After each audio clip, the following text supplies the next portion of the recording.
स्वागत आहे तुमचं आपल्या स्नेहाच रेसिपी या YouTube चॅनलवर।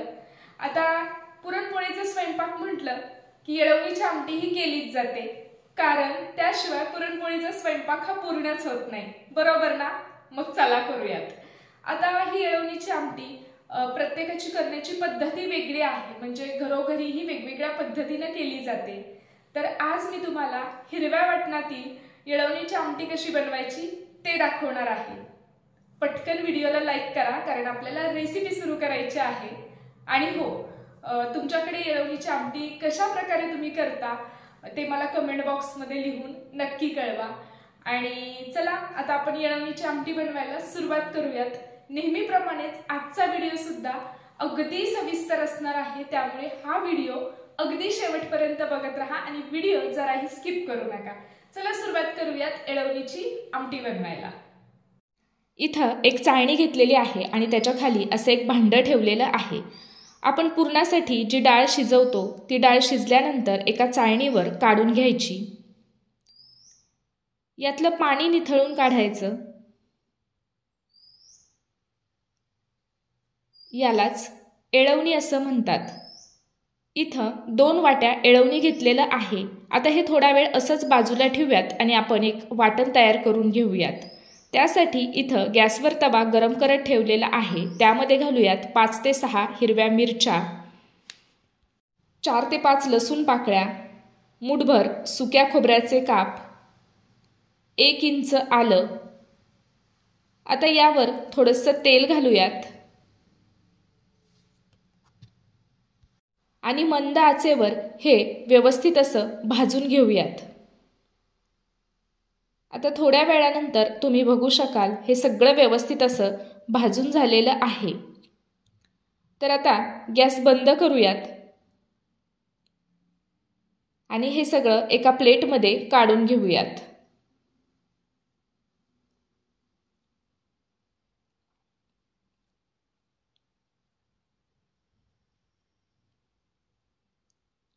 आणि आता हे थंड होण्यासाठी असंच थोडा वेळ बाजूला ठेवूयात आणि थंड झालं की एका मिक्सरच्या भांड्यामध्ये काढून घेऊयात। थंड झाल्यानंतर हे एका मिक्सरच्या भांड्यामध्ये काढून घेतलेलं आहे। आता हे मिक्सरवर बारीक करून घेऊयात। हे मिक्सरवर बारीक करून घेतलेलं आहे।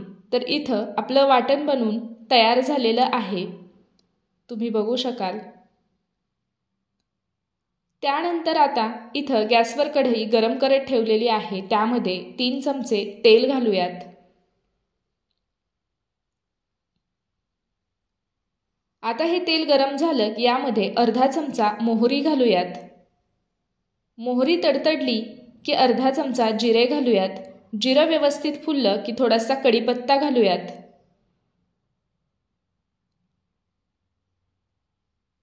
त्यानंतर एक वाटण घालूयात।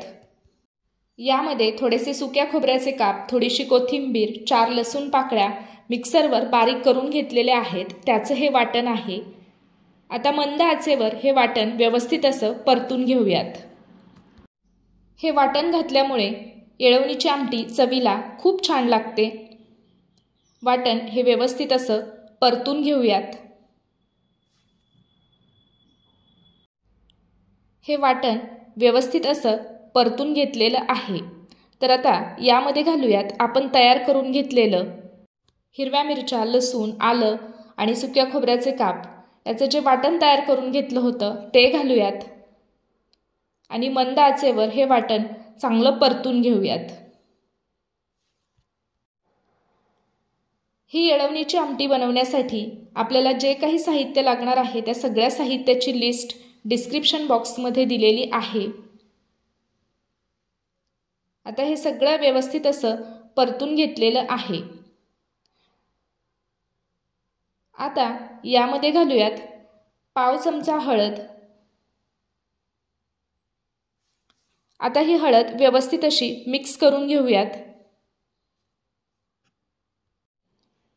हळद व्यवस्थित मिक्स करून घेतली की आता यामध्ये घालूयात डाळ। तर येळवणीसोबत आपण जेव्हा येळवणी काढलं तेव्हा मी त्यातली शिजवलेली डाळ सुद्धा काढून घेतली होती चमचाभर, ती घालूयात।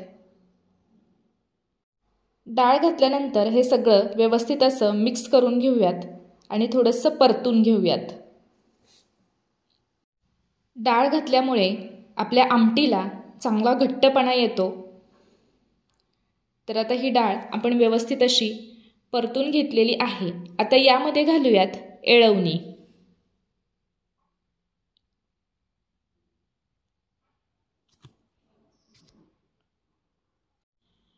येळवणी घातल्यानंतर एकदा व्यवस्थित असं मिक्स करून घेऊयात। येळवणी घातल्यानंतर एकदा व्यवस्थित असं मिक्स करून घेतलेलं आहे। आता यामध्ये घालूयात गरम पाणी।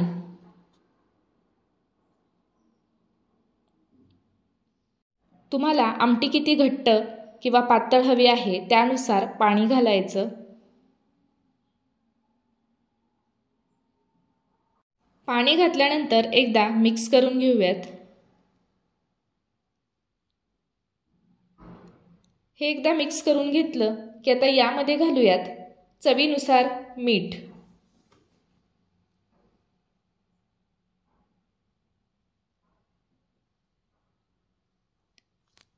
मीठ घातल्यानंतर एकदा व्यवस्थित असं मिक्स करून घेऊयात। मीठ घातल्यानंतर हे सगळं असं व्यवस्थित मिक्स करून घेतलेलं आहे। आता गॅस मोठा करूयात आणि ह्याला एक उकळी काढून घेऊयात। याला उकळी आलेली आहे तर आता गॅस कमी करूयात आणि ही आमटी व्यवस्थित अशी उकळून घेऊयात। थोड्या वेळानंतर आपली आमटी जी आहे ती व्यवस्थित अशी उकळलेली आहे। तर एकदा व्यवस्थित अशी मिक्स करून घेऊयात। आता यामध्ये घालूयात थोडीशी बारीक चिरलेली कोथिंबीर।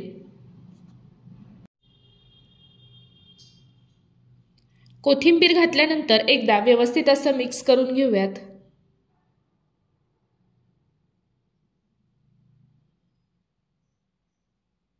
आता गॅस बंद करूयात। तयार झाली येळवणीची आमटी। तर इथं हिरव्या वाटणातील मस्त झणझणीत अशी येळवणीची आमटी बनवून तयार झालेली आहे।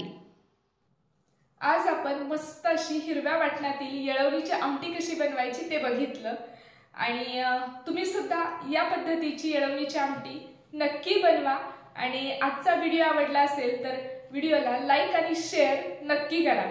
आणि हो, तुम्ही जर आपल्या चॅनलवर नवीन असाल किंवा अजून आपल्या चॅनलला सबस्क्राइब केलेलं नसेल तर पटकन स्नेहाज रेसिपीला सबस्क्राइब करा आणि सबस्क्राइब केल्यानंतर शेजारील बेल आयकॉन प्रेस करा, म्हणजे जेव्हा मी नवीन व्हिडिओ अपलोड करेल तर त्याचं नोटिफिकेशन सगळ्यात आधी तुम्हाला मिळेल आणि तुम्ही कुठलाच व्हिडिओ मिस नाही करणार। चला तर मग लवकरच भेटणार आहोत अशाच एका नवीन व्हिडिओमध्ये आणि अशाच एका छानशा रेसिपी सोबत। तोपर्यंत नमस्कार।